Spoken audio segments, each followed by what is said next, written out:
Welcome back to the Missing 411 podcast. Today, we step into a realm where breathtaking beauty conceals a raw, unpredictable, and downright lethal threat. We are talking about Yellowstone National Park, one of the most magnificent places on Earth. What truly sets it apart, what gives it that unsettling, otherworldly feel are its thermal features. The painted pot pools, the bubbling mud pots, the steaming geysers. They look beautiful, but they barely even look like they are from this planet. As is often the case with extreme beauty in the wilderness, this is a dangerous deception. Many of these pools bubble near boiling, and some are as corrosive as battery acid. These are the shocking incidents of Yellowstone National Park, and as always, viewer discretion is strongly advised. In early June of 2016, Colin, just 23, was visiting the park with his sister, Sable. They made their way to Norris Geyser Basin, an area known for its highly acidic hot springs. It is truly one of the most alien-looking spots in the park, with steam constantly rising and a constant, ominous hiss coming from the ground itself. Colin and Sable left the designated path and walked into an off-limit zone. They thought they would be careful, but in these basins the ground looks solid, yet it is often paper-thin crust barely holding back scalding, corrosive water. Officials suggested they were trying to soak in the park's thermal waters, an activity that proves fatally dangerous here. Sable was even recording video of the area just before the incident occurred. When they reached one of the pools, Colin crouched down to test the temperature. That is when he lost his balance. What happened next was fast, devastating, and nearly instantaneous. Colin fell into water that was at a full boil, 212 degrees Fahrenheit. Sable immediately dropped her phone, rushing to help, but there was nothing she could do to save her brother. In that environment, a few moments is all it takes for the human body to sustain fatal damage. When the rescue team finally arrived, the sight was horrific. Parts of Colin were still visible, but the superheated, acidic nature of the water was already at work. A lightning storm rolled in, forcing the recovery to be postponed until the next day. When rangers returned, there was nothing left to recover. The superheated, acidic water had completely dissolved Colin's body. Only his wallet and flip-flops remained, a chilling testament to his presence. The speed of this total dissolution remains a perplexing and disturbing factor for those who witnessed the aftermath. Every year, millions of people flock to Yellowstone. Its vast landscape sits directly atop a supervolcano. All the colors, all the eruptions, they are just surface symptoms of the heat and pressure churning deep below the Earth's crust. This immense, hidden energy is what we must consider when examining these strange incidents. Over 10,000 hydrothermal features dot the park. To walk across these basins is to walk across some of the thinnest crust on Earth, mere inches thick in some places. The ground itself is the most prolific killer, claiming nearly triple the number of bear and bison fatalities combined since 1890. Now, we often cover inexplicable disappearances on the Missing 411 podcast, cases where people vanish from the wilderness without a trace. While most thermal deaths are witnessed, the complete and rapid dissolution of a body, as in Colin's case, leaves an ambiguity we cannot ignore. This brings us to the more unsettling possibilities, especially concerning the cases where the victim's fate is simply unknown. Consider the 70-year-old man in 2022. He entered the West Thumb Geyser Basin on July 31st. This case, in particular, has that inexplicable flavor we often find in Missing 411 files.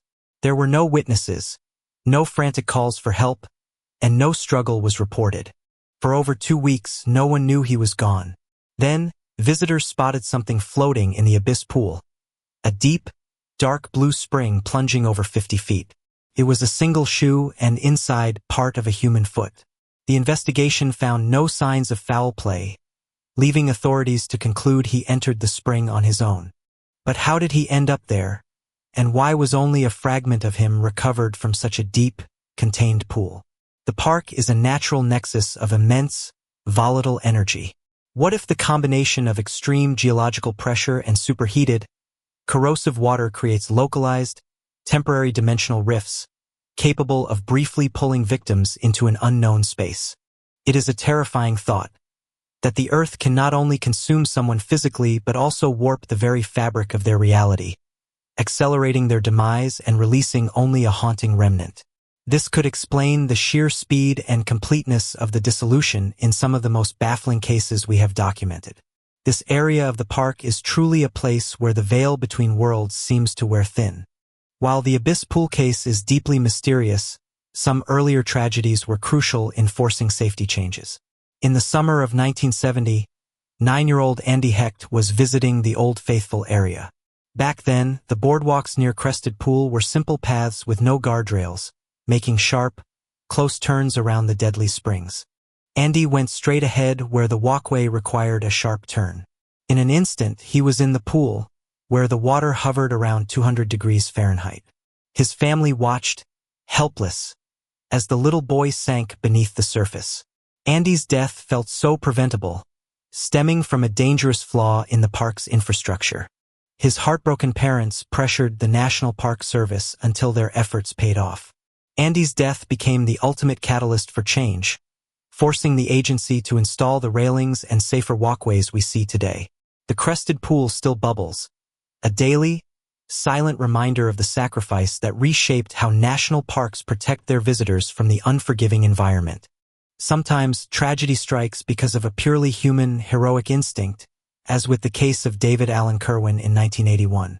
David was at the Celestine Pool when his friend's dog, Moosey, broke free and leapt into the pool, which was heated to around 200 degrees. The dog immediately began to struggle against the deadly heat. Bystanders yelled, but David immediately leapt into action, diving headfirst into the boiling water to save the animal. He managed to reach Moosey, but the heat was unbearable, and he quickly slipped beneath the surface himself. His friend managed to drag David back, but the damage was already done. David's body sustained immediate, catastrophic burns. In the chaos, he managed to utter a few heartbreaking words. "That was stupid. How bad am I?" He survived only a few excruciating hours. It was an ultimate act of loyalty, paid for with his life, as Moosey did not survive either. The darkness adds an entirely new and severe level of risk in Yellowstone. In August 2000, 20-year-old Sarah and 2 co-workers were hiking back to their dorms on a moonless night with no flashlights.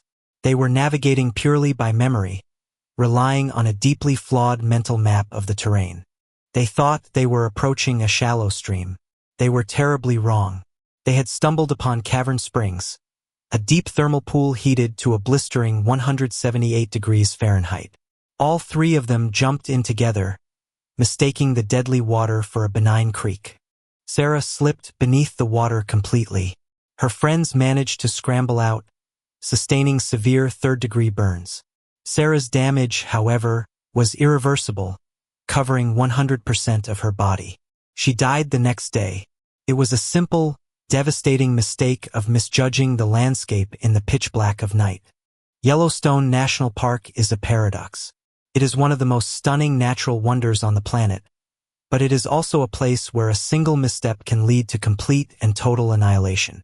These stories underscore the fact that sometimes the landscape is the ultimate silent predator. Whether it is a tragic slip like Collins, or the unnerving, unexplained partial disappearance in the Abyss Pool, the park demands the utmost respect. The chilling possibility of a dimensional rift adds a supernatural terror to the geological danger.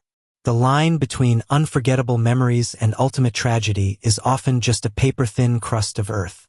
Stay on the paths. Heed the warnings. The thermal features that draw millions are the very same ones that have dissolved bodies, seared flesh, and left families forever scarred by loss. Step too close to the beauty, and you may not leave at all. Thank you for listening to the Missing 411 podcast. If you have a story suggestion or a strange disappearance you think we should investigate, please submit it using the form found in the description. We will see you in the next one.